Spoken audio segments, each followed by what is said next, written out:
Pendant ces 24 heures, nous avons travaillé sur la problématique de la tour Antel, immeuble de 159 mètres de haut, présentant des surfaces courbes et linéaires verticales, entièrement recouverts de parois vitrées.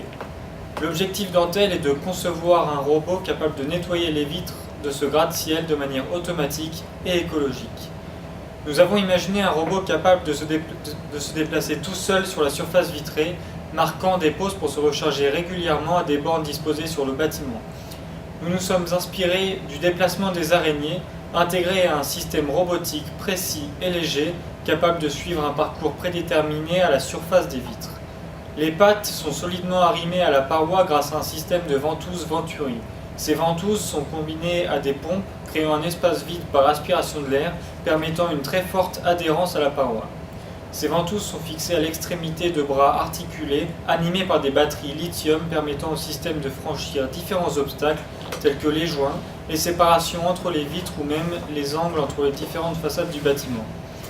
Nous avons remplacé la méthode traditionnelle utilisant du savon et de l'eau par une technique innovante déployant la technologie du laser. A l'instar de l'utilisation des ultrasons, la chaleur de ce laser permet de pulvériser et d'évaporer en profondeur toute impureté ou salissure sur le verre, qu'elle soit d'origine chimique ou minérale. À l'intérieur de l'appareil, 4 lasers alignés peuvent coulisser pour balayer plus rapidement la surface.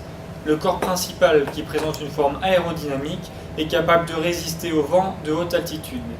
Il contient le moteur et les lasers avec des petits miroirs permettant d'orienter les faisceaux vers les parois vitrées. L'ensemble de tous les équipements est contrôlé par un ordinateur Raspberry qui s'occupe de rapporter les opérations du robot et son statut présent à l'opérateur situé dans le bâtiment. Cette communication est faite par les réseaux Wi-Fi ou 3G déjà en place. Pour se diriger, l'engin est équipé d'un ensemble de capteurs et possède également un altimètre permettant de détecter tout décrochage accidentel.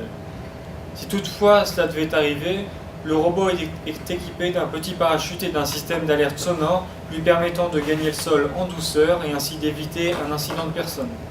En cas de bourrasque de vent, le mouvement du robot ne peut être engagé sur la paroi vitrée.